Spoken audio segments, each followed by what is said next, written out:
Si vous nous rejoignez les 19h30 heures de Kinshasa, une nouvelle édition d'actualité, bienvenue à tous. Démocratisation du transport aérien signé Congo Airways, la compagnie nationale annonce le début de ses vols commerciaux pour ce mardi 20 octobre. Le trafic Lubumbashi-Kinshasa, Kinshasa-Lubumbashi est fixé à $260 américains avec 40 kilos, dont 10 pour bagages à main.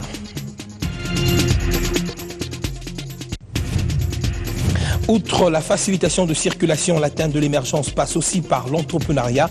L'ayant compris, le gouvernement congolais se dit prêt à s'investir à fond dans la promotion de l'emploi des jeunes et le chef de l'État promet de débloquer une somme pouvant financer près de 50 000 projets des jeunes entrepreneurs à suivre dans ce journal.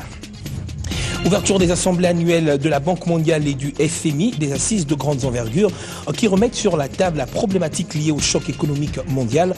La RDC est représentée à travers une délégation conduite par le ministre des Finances, Henri Yave.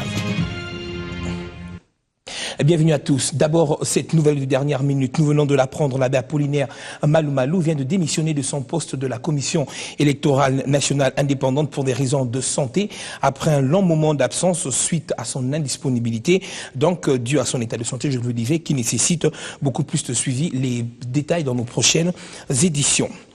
Je vous le disais, c'est ce vendredi que les assemblées annuelles du FMI et de la Banque mondiale se sont ouvertes à Lima, au Pérou, une cérémonie marquée par plusieurs allocutions, des circonstances dont celle du président de la Banque mondiale et de la directrice générale du FMI sur le choc économique que connaît le monde avec la volatilité des courses de métaux.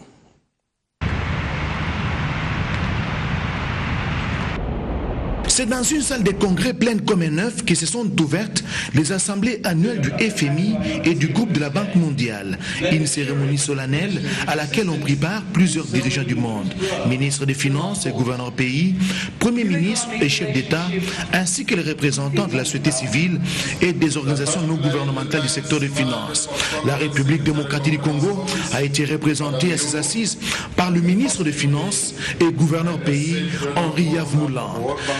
Le président de la Banque mondiale, Jim Yong Kim, a rappelé les objectifs poursuivis à l'horizon 2030, mettre fin à la pauvreté pour la prospérité partagée dans le pays en voie de développement, d'où cet appel à l'aide aux pauvres et aux vulnérables, ainsi qu'à la préservation de la planète et des générations futures sujettes au changement climatique. De son côté, la directrice générale du FMI, Christine Lagarde, a dans son mot d'ouverture reconnu la crise économique qui secoue le monde. Mais elle reste tout de même optimiste. Il faut l'affronter en dépit du ralentissement du taux de croissance mondial avec la chute de cours de métaux, principalement les cuivres et le pétrole. Christine Lagarde envisage une modeste accélération du taux de croissance de 3,6% en 2016. Elle recommande à cet effet quelques mesures telles que le pays émergent devrait s'efforcer de maîtriser l'envolée du surendettement et des engagements extérieurs des entreprises. C'est le président du Pérou, Humala, qui a ouvert ses assises organisées dans son pays après plus de 50 ans. Dans la soirée, tous les invités d'honneur ont été conviés à une réception dans les somptueux cadres du parc de la Réserva, une soirée à laquelle a pris part la délégation de la République démocratique du Congo, conduite par le ministre des Finances, Henri Yave.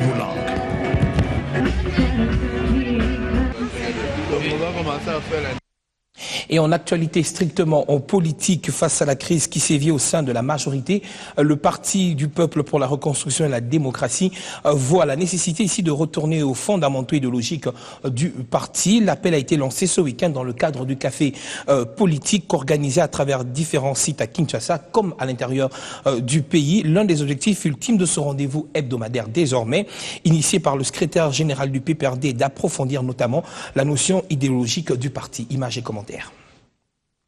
Quel sens historique et idéologique donner aux dernières démissions de certains membres et alliés du Parti du peuple pour la reconstruction et la démocratie? La question fait partie des matières traitées à travers les activités organisées simultanément avec différents orateurs dans le cadre du café politique du PPRD.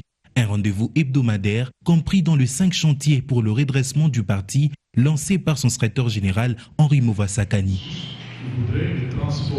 Du site de l'interfédéral à celui de l'Antsele, en passant par Fatima, Vénus, Lingwala Champion, Massina, Matete, Bumbu et Bandalungwa, les militantes et militants qui étaient secoués par la fronde du G7 ont été rappelés à la réappropriation des fondamentaux de l'idéologie péperdienne. Selon Henri Nova, cette auto-exclusion qui du reste doit être perçue comme étant un acte normal dans un pays démocratique ne peut en aucun cas dérouter les membres du parti. C'est là tout en évoquant une crise d'identité à la base de la dite démission de la part des concernés. À savoir que l'ex-province du Katanga a également bénéficié de ce café politique grâce aux réunions organisées à Kolwezi et Lubumbashi par les camarades Chikes Dieu et Richard Mouyej Manguez-Mons. C'est donc un pari réussi pour les participants qui louent ici cette idée novatrice du secrétaire général du parti. Suivez ces réactions. Aujourd'hui, coup de chapeau au secrétaire général pour cette idée géniale. Aujourd'hui, nous sommes à Massina, donc tout près de la base de Tchangou. Nous allons faire presque un mini-bilan des 3 mois de ces cafés politiques. Donc nous allons leur dire, avec eux, nous allons échanger, voir ce que ça a apporté dans la vie politique des militants du PPRD. Nous allons leur montrer le bien fondé de ces cafés politiques, pourquoi nous descendons à la base, parce que au lieu que nous restions dans nos bureaux UP du siège de la Gombe, nous descendons vers la base pour leur expliquer les ABC, comme j'ai toujours dit, du parti. Aujourd'hui, nous sommes ici, je vais parler des 3 mois du café politique. Je vais parler un peu de l'histoire du PPRD. Il y a le camarade professeur Bongeli qui m'a rejoint, qui va parler un peu de l'actualité. Donc voilà, nous nous sommes rapprochés de la base pour en fait leur faire rapport de ces 3 mois de café politique. Si on peut parler en termes... Il a innové. Il est en train d'innover. Il est en train d'innover, il est en train d'apporter un souffle nouveau au parti. Donc là où les autres ont laissé, lui il a pris là-bas, il a commencé. C'est cela une gestion, c'est une gestion continue. Il n'y a pas de rupture, mais nous saluons cette bonne innovation du camarade Henri Mova.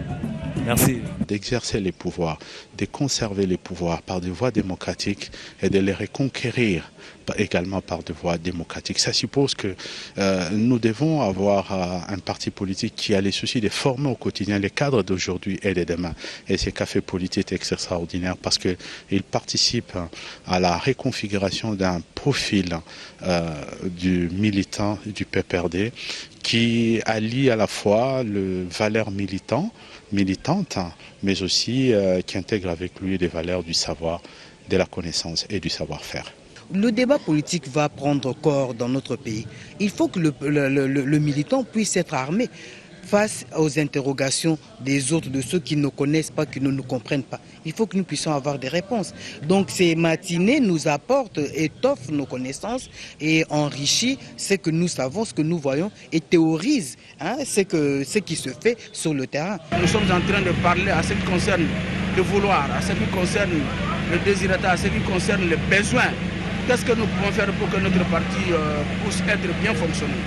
C'est la raison pour laquelle le secrétariat général du parti, avec l'initiative du secrétaire général du parti, Harry Sakani, le secrétaire général est descendu au niveau de la base pour récolter, c'est-à-dire l'expression, pour récolter le désirata de la base à ce qui concerne le fonctionnement du parti. Et une autre initiative également mise sur pied, c'est celle de la dynamique pour l'unité et le développement du Kasaï oriental, un mouvement associatif qui a donc signé sa sortie officielle ce week-end. Ces structures regroupent les Congolais ayant comme identité commune l'appartenance à la nouvelle province du Kasaï oriental. Plusieurs objectifs leur sont assignés, notamment l'accompagnement des actions en faveur de l'épanouissement de tous les Kasaïens. La dynamique pour l'unité et le développement de la nouvelle province du Kasaï oriental, une nouvelle énergie et un nouveau vent pour tous les Kasaïens. La structure se veut une somme d'actions tendant à pérenniser les initiatives en faveur de l'unité et du développement de cette nouvelle province. Cette association s'engage aussi à accompagner les actions posées en faveur de l'épanouissement des Kasaïens, cibler les questions qui divisent et réactiver la confiance entre les dirigeants et les dirigés. Alignons-nous en file d'attaque et rangeons-nous en ordre de bataille. Mettons de côté nos différends et regardons dans la même direction. Acceptons la diversité dans la complémentarité et réajustons nos diversions en incursion car la cause que nous défendons est plus importante que nous. L'estime que l'on a quand on défend les valeurs de ses origines est plus que les respects reçus individuellement. Quitte à chacun d'entre nous et tous de s'élever comme un seul homme pour se joindre à cette dynamique afin de valoriser notre chère et magnifique province du Kasaï oriental. Cette association qui se veut apolitique, d'où l'appel lancé à tous les Kasaïens. Fils et filles du Kasaï Wabeleng et la Bakushinta Dimini, disons-nous en cri de guerre, où êtes-vous passé avec votre honneur reconnu dans toute la République démocratique du Congo et ailleurs?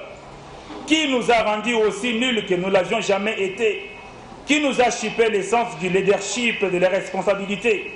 Que dites-vous à vos amis d'autres provinces et d'autres coins du monde qui défendent leurs valeurs et qui sont acquis à la cause du développement de leur milieu?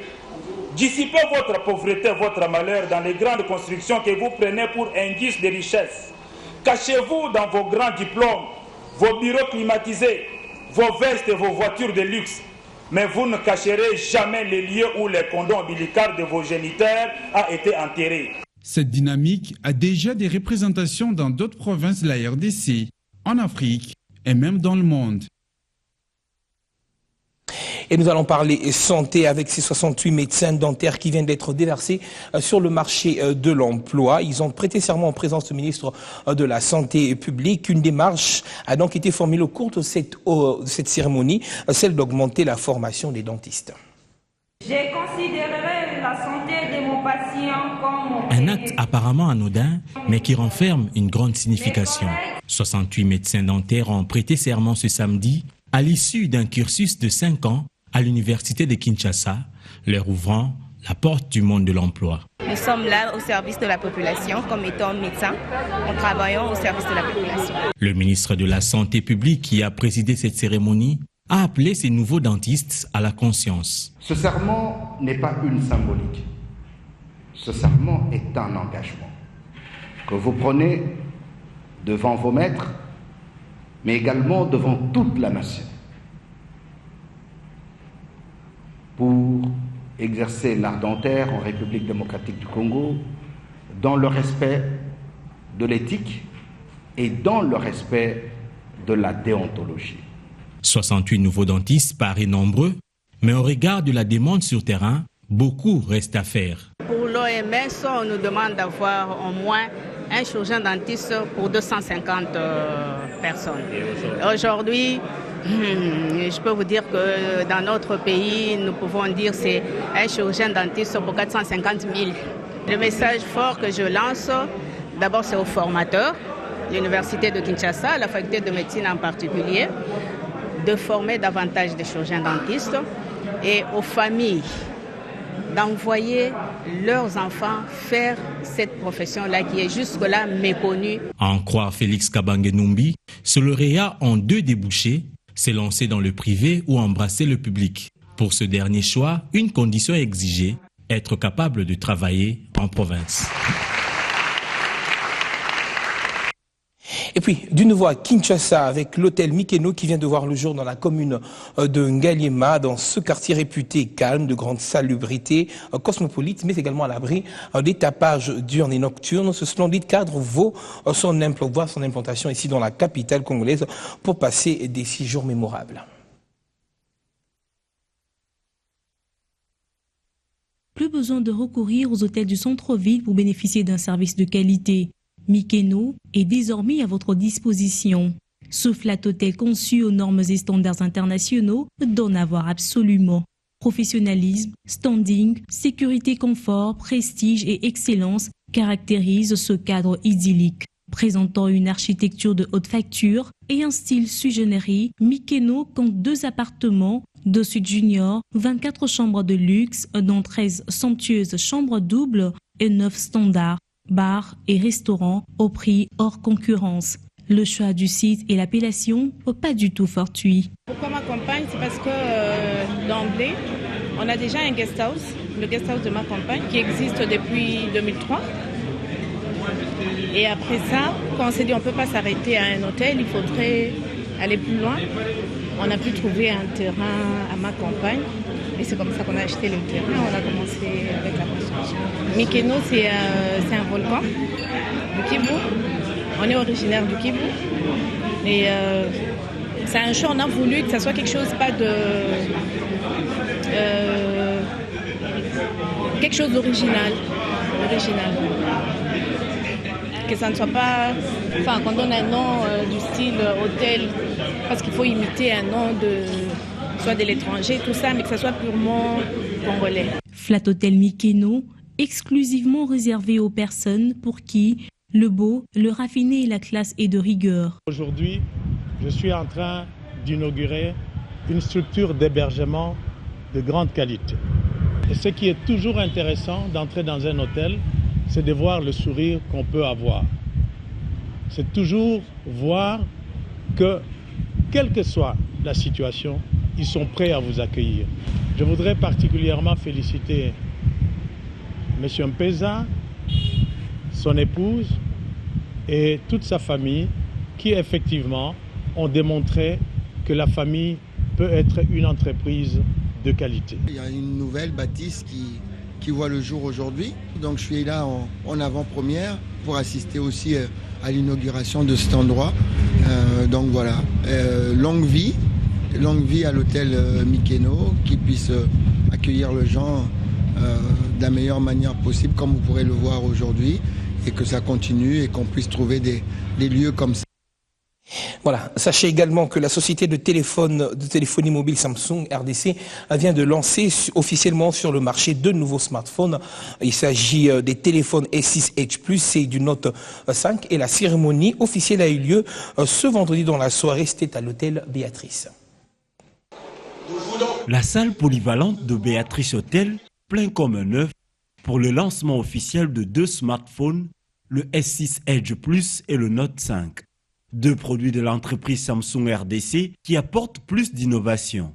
Ce qui peut naturellement réjouir le multitâche et multimédia. Nous sommes très heureux d'apporter à la population congolaise aujourd'hui ces 2 nouveaux produits que sont, comme vous l'avez dit, le Galaxy S6 Edge Plus et le Galaxy Note 5, qui, j'en suis sûr, sont des innovations qui vont marquer et propulser l'industrie mobile ici en RDC, mais je l'espère aussi dans le monde. Si vous êtes un consommateur multimédia, le téléphone Galaxy S6 Edge Plus est votre téléphone. Mais si au contraire vous êtes quelqu'un de plus multitâche, si vous aimez en fait être assisté par votre téléphone, le téléphone Galaxy Note 5 est votre téléphone. En fait, il vous assiste au quotidien. J'ai vu la présentation du téléphone. Ils sont... J'avoue qu'au toucher, à la vue, ils sont...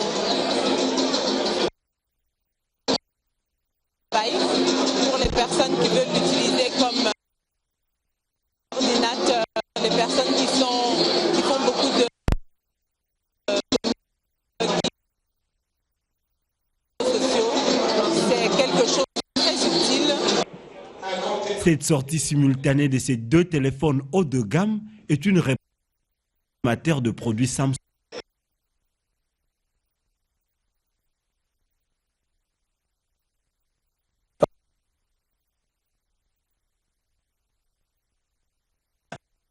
C'est expliqué à ce sujet, donc le premier pôle commercial.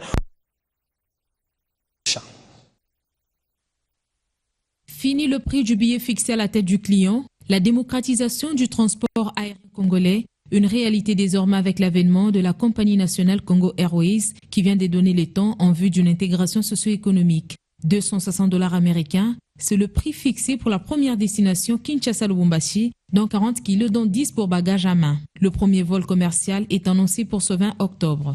Ces vols commerciaux débuteront le mardi 20 octobre 2015 par la destination Kinshasa-Lubumbashi, Lubumbashi-Kinshasa. Fini la période sombre et sinistre où les passagers et où le prix des billets d'avion sur les réseaux domestiques était plus élevé que celui fixé pour se rendre à l'étranger à partir de notre pays.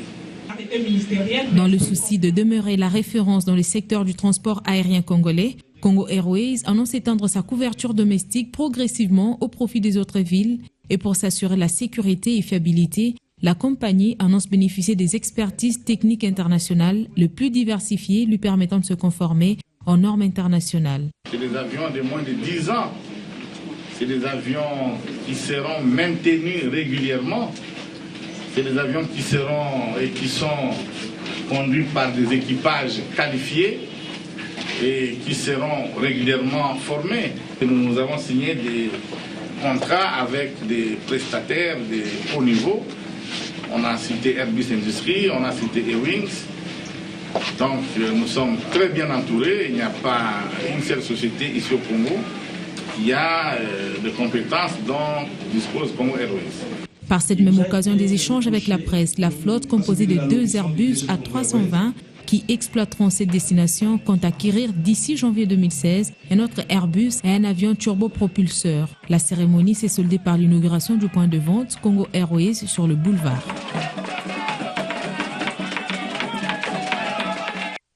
Place à présent à l'invité du journal.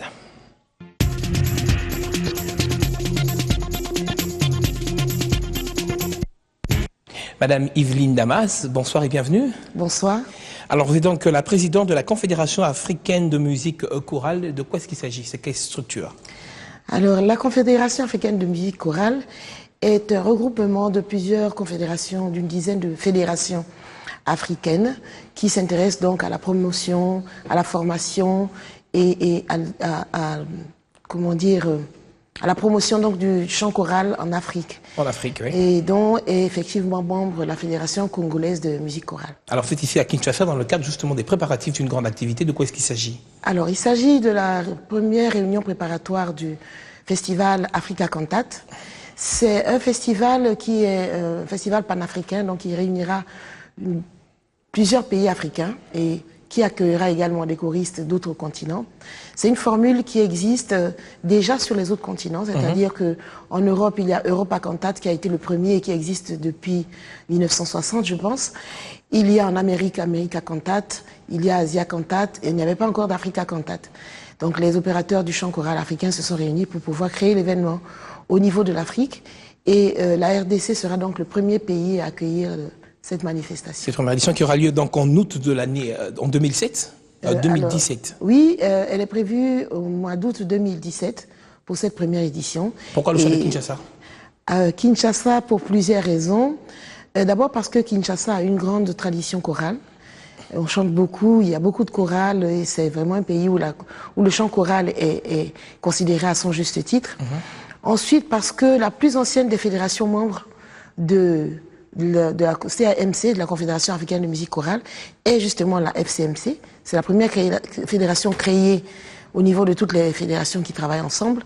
Et ensuite parce que Kinshasa offre des infrastructures et des structures d'accueil, une bonne capacité, qui pourra faire de cet événement un événement majeur dans la musique chorale. Madame Yveline Damas, le rendez-vous est donc pris pour août 2017. Oui. Merci d'avoir répondu à notre invitation. Merci à vous.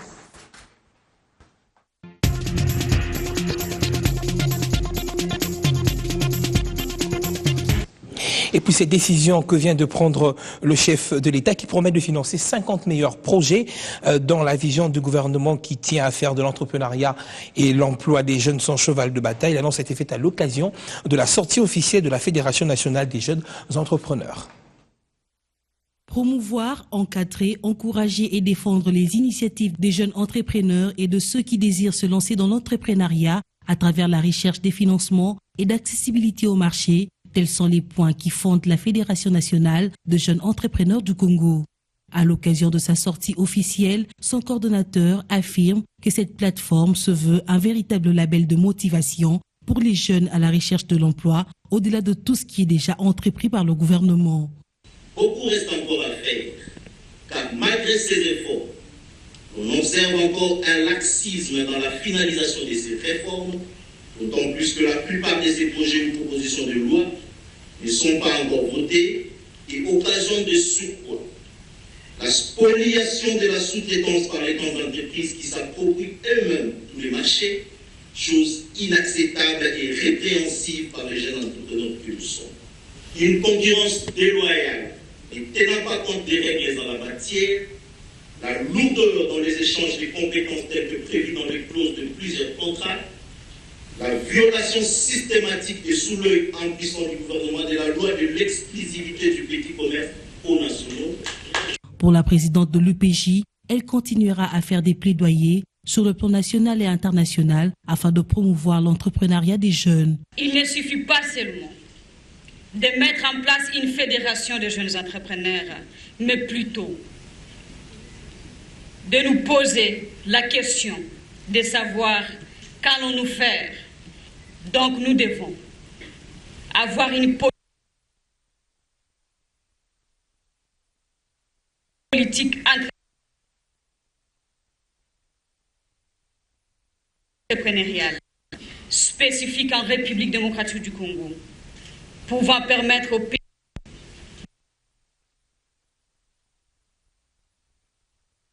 d'être le modèle. Voilà, toutes nos excuses pour la qualité de ces images. Nous allons nous séparer en musique. Après avoir annulé son concert à Kinshasa au mois de juin dernier, l'artiste musicien belge Stromae livre un concert formidable en ce moment même au parking Pullman du Grand Hôtel Kinshasa. Un spectacle qui était très attendu par les Congolais, mais déjà hier, il avait fait son annonce lors d'une conférence de presse. Je suis très heureux d'être là en tout cas. Cette fois-ci pour de bon. La Congolaise, je pense que c'est elle qui a donné naissance à beaucoup de courants, et notamment le gros courant nigérian actuel, je pense ou bien la Côte d'Ivoire, etc. Pour moi, le Congo a une importance primordiale là-dedans, musicalement, et voilà, je pense à des Koffi Olomide, Papa Wemba, Zaïko, voilà. Franco, voilà, c'est des musiques qu'on a écoutées énormément, et que toutes les diasporas africaines, et qu'elles ne soient pas forcément congolaises, ont écouté à un moment de la musique congolaise. Ça, c'est une obligation. Je suis très content d'aller dans les deux capitales, ça je ne vous le cache pas, et d'abord dans la capitale de la rumba congolaise, parce qu'il y a il y a des grands événements qui sont passés ici. Je pense notamment à James Brown qui était venu faire un concert. Enfin bref, c'est une capitale assez emblématique, et donc voilà, je suis très fier d'être là et de pouvoir faire un concert devant d'autres gens. Voilà, il n'est pas trop tard, le concert a débuté il y a juste quelques minutes, vous pouvez également vous y rendre. Fin de ce journal, je vous retrouve à 23h30.